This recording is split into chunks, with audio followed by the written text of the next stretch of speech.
Apprends la vie à ton fils. Apprends-lui la vie. Transmets-lui tout ce que tu as appris de l'existence. Montre-lui le chemin. Même s'il ne t'écoute pas. Même s'il fera tout le contraire. Mais c'est pas grave. Ça vaut quand même la peine. Bonjour, c'est Pragmatic Man. Bienvenue sur cette chaîne. Bienvenue à toi. Bienvenue dans cette nouvelle vidéo.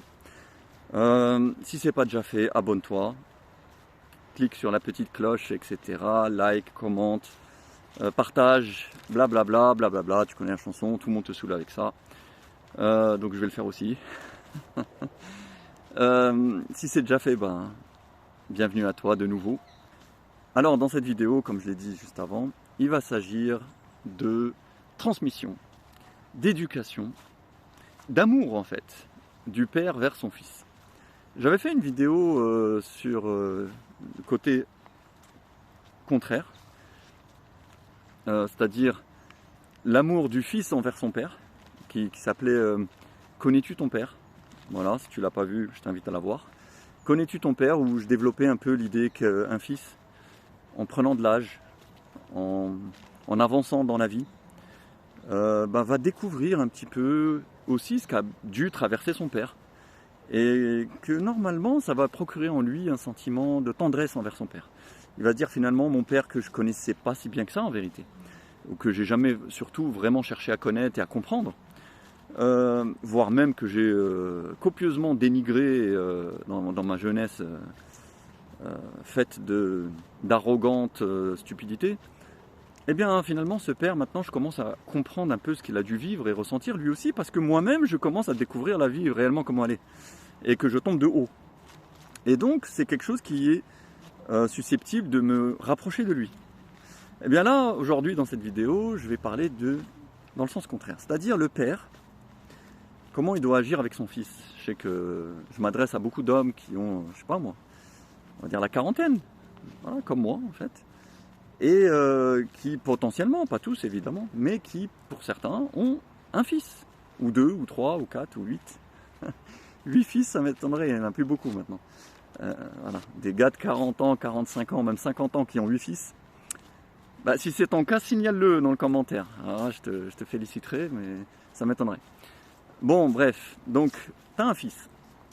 Évidemment, comme tout le monde, enfin, comme tout le monde, comme la plupart des parents, la plupart des pères, tu l'as élevé quand il était plus ou moins petit, donc l'école, blablabla, fais bien tes devoirs, machin, tu l'as appris à faire du vélo, de temps en temps tu l'emmènes au parc, après quand il grandit, peut-être tu fais quelques sorties avec lui, des randonnées, des balades, des musées, des machins, des jeux de société à la maison, même si c'est en train de disparaître tout ça. Maintenant c'est la tablette, le smartphone, la PS5 et la Xbox, et bref. Mais bon, tu as essayé quand même d'établir un lien avec ton fils, à discuter avec lui, à le connaître, à développer voilà, un lien filial, un amour envers ton fils. Et dans cette relation, il y a un élément très important qui arrive en général, vers la fin de l'adolescence du garçon. C'est-à-dire, allez, on va dire pour schématiser, en gros, entre 16-17 ans jusqu'à 21-22 ans, 23 ans. Allez, à peu près dans cette tranche d'âge, tu vois. Allez, on va dire de 16 à 22 ans. Globalement, je ne sais pas des chiffres précis, mais c'est pour donner un peu une idée. En gros, quand ton fils il est un peu dans cette tranche d'âge, entre 16 et 22, souvent, enfin la plupart du temps, c'est à cette période-là de la vie que ton fils, ça y est, ce n'est plus un enfant. Voilà, ce n'est plus du tout un enfant. Physiquement, il s'est transformé. Même psychologiquement, il a commencé à prendre un peu d'assurance. Il a commencé un peu à vivre des premières expériences de la vie, à sortir tout seul, à sortir le soir, à se faire des copains, à se faire des copines, à commencer à avoir des désirs sexuels, peut-être même à les avoir assouvis avec voilà, une ou plusieurs filles, même si aujourd'hui, malheureusement et dramatiquement, il semblerait que une grande partie des jeunes garçons de la vingtaine, hein, qui ont genre 18 ans, 19 ans, 20 ans, il semblerait que beaucoup d'entre eux sont puceaux et n'ont pas de relation, voire même n'ont jamais touché une femme, n'ont jamais embrassé une fille. Il y a vraiment une chute des relations garçon-fille qui est dramatique. Et il paraît que ça touche beaucoup plus de garçons qu'on le croit. En fait, c'est masqué, c'est dissimulé, on n'en parle jamais. Et puis même eux, ils font semblant que c'est pas le cas. Mais beaucoup de jeunes garçons sont complètement inexpérimentés, n'ont pas eu l'occasion, et puis eux-mêmes, puis ils sortent beaucoup moins qu'avant. Et pour peu qu'ils soient un peu timides, bref, c'est fini quoi. Bref, tout ça pour dire que bon, ils commencent un peu quand même à grandir. Voilà. Quand tu as un fils qui a 20 ans, voilà, pour résumer, je vais dire maintenant un fils de 20 ans. Quand tu as un fils de 20 ans, ça y est, il commence à rentrer dans l'âge adulte. Il a eu son bac, il est rentré à la fac, parfois il est en train de passer son permis ou il vient de l'avoir. Ça y est quoi, tu sens que c'est bon maintenant. Il commence à avoir quelques poils au menton, bon, voilà. Ça y est, il commence à rentrer dans l'âge adulte. Mais c'est pas encore tout à fait totalement un adulte parce qu'il connaît rien encore. Voilà, il connaît rien, il découvre, il est en phase de découverte. Et là, toi en tant que père, tu as un rôle très important. Parce que en fait, soit tu t'en fous complètement, tu t'en désintéresses, tu lui dis ouais c'est super, fais ta vie, fais des études, c'est génial et vas-y, voilà. Comme beaucoup malheureusement font. Hein. Soit par inconscience, ils n'ont pas conscience de leur rôle ou de l'importance de la transmission, etc. Bref. Soit ils font aveuglément confiance dans le système, la société, machin. Ils estiment que voilà, chacun doit faire sa vie, qu'il apprendra tout seul et que tout va bien se passer. Alors que pas du tout. En faisant ça, bon, tu prends quand même le risque important de l'envoyer au casse-pipe. Hein. Mais bon, bref. Donc soit ça, soit en général quand même, beaucoup de pères, ils ont cette envie d'expliquer un peu la vie à leur fils. De lui dire, écoute, maintenant c'est bon, tu vas comprendre. Donc je te donne des conseils. Fais plutôt comme ci, fais plutôt comme ça. Avec les filles, avec l'argent, avec les études, avec l'avenir. Comment construire son avenir? Comment bâtir son avenir? Parce que ça, c'est des questions qu'un garçon ne se pose pas à 15 ans ou à 14 ans. À 14 ans, tu ne te poses pas la question de comment construire ton avenir. L'avenir, c'est une notion trop floue encore. Mais à 20 ans, tu es étudiant, c'est une question qui commence à être sur la table. Tu commences à y penser. Quel va être ton avenir professionnel? Quel va être ton avenir relationnel? Comment tu vas bâtir ton existence? Et ça commence à 20 ans. Hein, la vie d'un homme elle démarre, bon, même s'il peut se renouveler, changer, rebondir. Bon. Mais je veux dire, bon, c'est là que ça commence à devenir prégnant. Donc, toi, à ce moment-là, tu as envie de conseiller ton fils. De lui dire, écoute, moi, selon mon expérience, selon ce que j'ai vécu, et pas que la mienne personnelle, c'est la mienne plus celle de mes amis, celle de mes frères et sœurs, celle de mes collègues, celle des gens que j'ai croisés dans ma vie, qui m'ont aussi enrichi de leurs expériences à eux. Et puis aussi de tout ce que j'ai lu, vu, regardé, écouté, etc.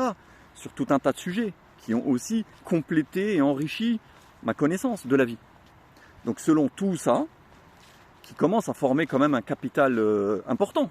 Quand tu es un homme, tu as 40 ans, 45 ans, 50 ans, tu as quand même, ça y est, tu as quand même une assez bonne connaissance de la vie, quoi. Et donc tu as envie de transmettre ça à ton fils. Pour qu'il fasse de bons choix. Parce que tu aimes ton fils, tu n'as pas envie qu'il se plante. Tu n'as pas envie qu'il fasse n'importe quoi. Tu n'as pas envie qu'il se retrouve avec n'importe qui, ou faire n'importe quoi, ou prendre des chemins voués à l'échec. Donc tu lui donnes des conseils. Tu essaies de lui expliquer, tu essaies d'avoir des discussions avec lui. Et c'est très agréable d'avoir des discussions d'adulte à adulte avec son fils. Tu vois, parce qu'il y a une complicité, il y a une intimité, il y a une confiance et un amour. Et en même temps, justement, tu commences à accéder à un être qui a un niveau intellectuel, en tout cas, qui lui permet de comprendre tout ce que tu racontes et d'échanger avec toi. Donc ça commence à être vraiment intéressant et agréable. Donc tu lui transmets ça. Et c'est important, il faut le faire. Tu lui transmets. Voilà, je te conseille de faire plutôt comme ci, plutôt comme ça, et pourquoi, et comment, etc. Le seul souci, c'est que assez souvent, tu vas te retrouver face à un fils qui s'en foutra complètement de ce que tu lui racontes.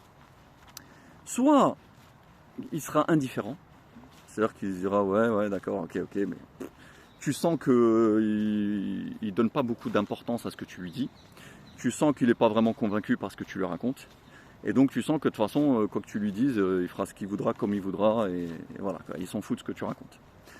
Ou alors des fois pire, c'est que tu sens en lui un désir de te contredire. Il rentre dans un état d'esprit conflictuel avec toi. C'est-à-dire qu'il est, voilà, il est jamais d'accord avec ce que tu lui dis. Tout ce que tu vas lui dire et lui raconter, ça sera jamais bon.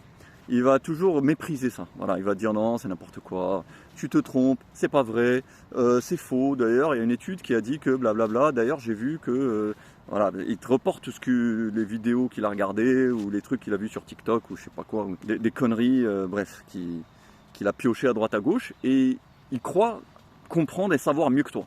Donc il passe son temps à vouloir te contredire, à vouloir voilà, rejeter tout ce que tu lui donnes. Et puis des fois, alors c'est encore pire, c'est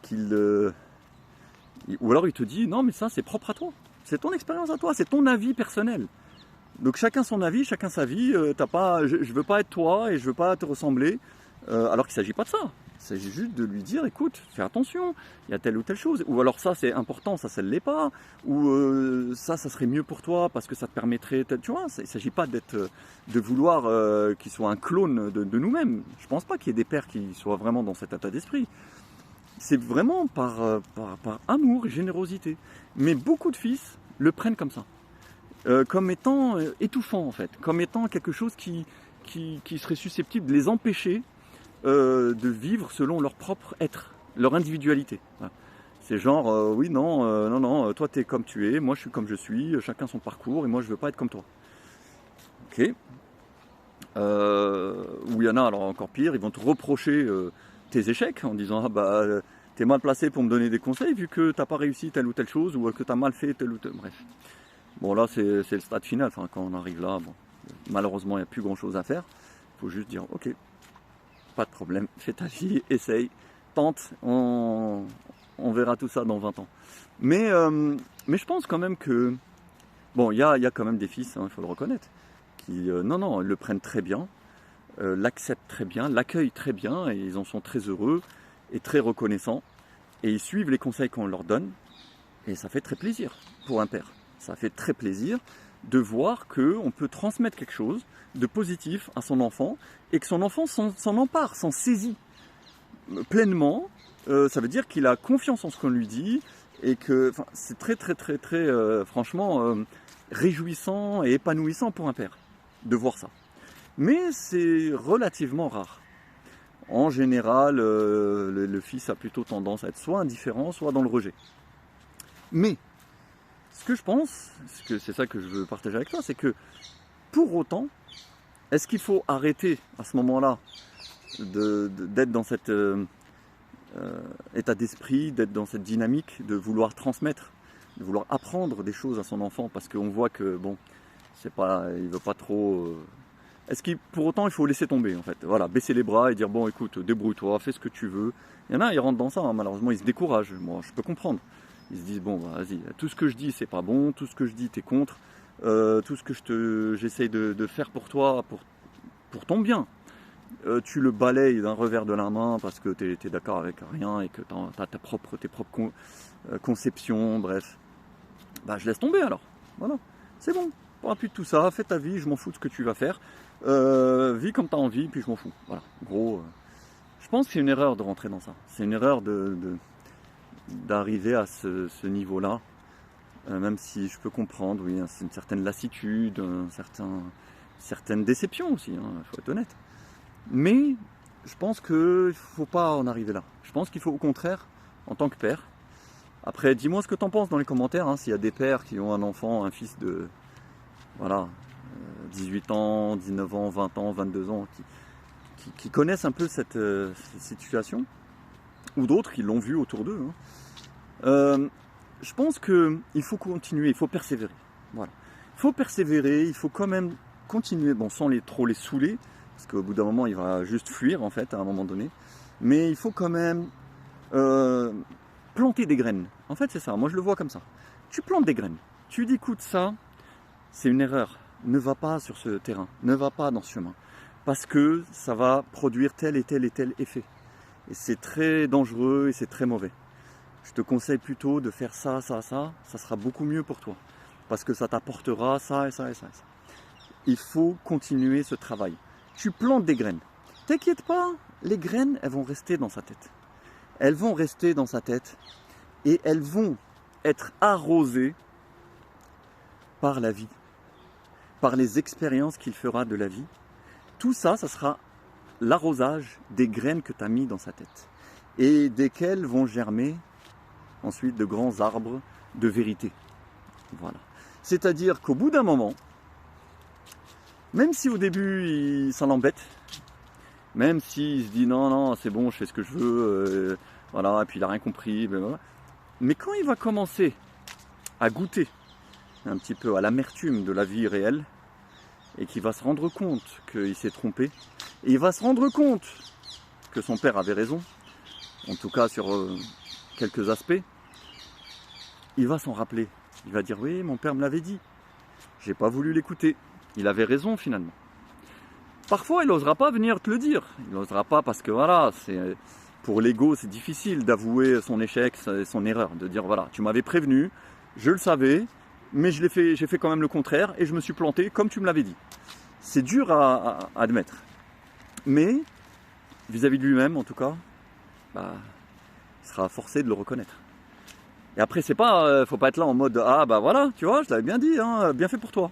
Non, évidemment, nous on aime nos fils en tant que père et on leur veut du bien, même s'ils nous écoutent pas. Même s'ils se plantent, il faut lui montrer et lui dire. Il faut lui dire clairement, ouvertement, verbalement, enfin voilà. Il faut aussi, je veux dire, dire les termes, comme disent les jeunes. Tu vois, dire que tu seras toujours là pour lui. Que même s'il ne t'écoute pas, même s'il fait n'importe quoi, et même qu'à la fin il se plante, évidemment, eh ben, tu seras toujours là pour lui tendre la main. Tu seras toujours là pour le rattraper. Tu seras toujours là pour le soutenir et l'aider à rebondir, à se relever. Voilà. Et que ta porte sera toujours ouverte et que tu lui en veux pas. Que tu n'as pas de rancune et que y a pas de... tu ne te réjouis pas de son échec. Juste tu déplores qu'il ait perdu du temps et de l'énergie et qu'il se soit embarqué dans des chemins stériles. Alors qu'il aurait pu les éviter. C'est tout. Mais il ne s'agit pas de, voilà, de dire bah, bien fait pour toi. Tu vois, pas du tout. Et je pense pas qu'il y ait vraiment des pères qui soient dans cette attitude. Au contraire, voilà, lui montrer que tu seras toujours là malgré tout. C'est ça l'amour en fait. Hein, aimer quelqu'un, aimer notamment son fils ou sa fille. Hein. Mais bon, là je parle des fils, des garçons et des hommes. C'est de se tenir disponible en fait.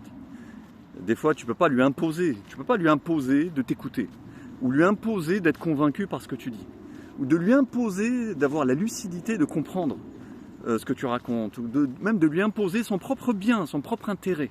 Et c'est ça qui est très frustrant. Souvent, quand on est un père, c'est que tu dis, c'est bon, ça y est, il est grand maintenant. Il est grand, il a 20 ans, 21 ans, 22 ans, 23 ans. Ça y est, qu'est-ce que tu vas faire? Tu vas le frapper, tu vas le punir, tu vas le priver de dessert, tu vas faire quoi? Ça y est, c'est fini. Donc, c'est frustrant de voir qu'il, par exemple, qu'il s'embarque sur un chemin mauvais, ou qu'il ne fait pas telle ou telle chose comme il devrait faire et voilà, et que ça serait beaucoup mieux pour lui, mais qu'il ne le fait pas. Bref, c'est frustrant parce que toi, tu as le recul, tu sais où il va, tu sais comment ça va se passer, mais s'il veut pas, il veut pas. Mais pour autant, l'aimer, c'est de lui montrer que, écoute, bon, je t'aime quand même. Et puis, même si je désapprouve, par contre, il ne faut pas être non plus complaisant. C'est-à-dire que s'il fait n'importe quoi ou il va dans des choses mauvaises, il ne faut pas dire ouais, c'est pas grave, je suis là, je te soutiens, c'est toi qui décides, c'est ta vie. Non, non, non, non, non. Si c'est des trucs mauvais, il faut dire écoute, non, moi je désapprouve, je suis contre, je condamne ce que tu fais. Mais pas toi en tant que personne. Donc le jour où tu vas te planter, parce que ça arrivera, sache que si tu veux te relever et revenir vers le droit chemin, ben je serai là, plein de bienveillance et d'amour pour te consoler et t'aider à remonter la pente. Voilà. Je pense que il me semble que c'est la meilleure attitude à avoir. Mais tout ça pour dire que oui, ne désespère pas, ne te décourage pas. Si tu m'écoutes et que tu es un père dans cette situation, C'est très fréquent, voilà, que les fils n'écoutent pas, ou voire même qui rejettent avec mépris, avec dédain, tout le bien qu'on essaie de leur apporter, et qui est très précieux, parce que ça leur, souvent, c'est pour les préserver de nombreux pièges, de nombreuses tentations, de nombreuses illusions qu'ils se font de la vie. Et mais bon, c'est souvent, ça ne passe pas. J'ai envie de dire, il doit y avoir une sagesse là-dedans, hein, sans doute. Et puis parfois nous-mêmes, on était comme ça, il faut aussi se le rappeler. Mais pour autant, il ne faut pas cesser de le faire, voilà, il faut continuer. Voilà, il faut planter des graines dans son esprit. Et se tenir prêt, lui dire que voilà, la porte reste toujours ouverte, la main est toujours tendue. Et voilà, je pense que c'est notre rôle. Mais en tout cas, c'est magnifique d'être d'être dans cette entreprise. Parce que c'est voilà, transmettre concrètement sa vie, son expérience à son fils, par amour pour lui. C'est une chose qui est vraiment très enrichissante pour un homme. C'est une situation qui est très... qui donne beaucoup de valeur à la vie. Et voilà, que je trouve très belle. Voilà. Bon, sur ce, mon ami, je te dis porte-toi bien. Et à la prochaine, tout simplement. Salut.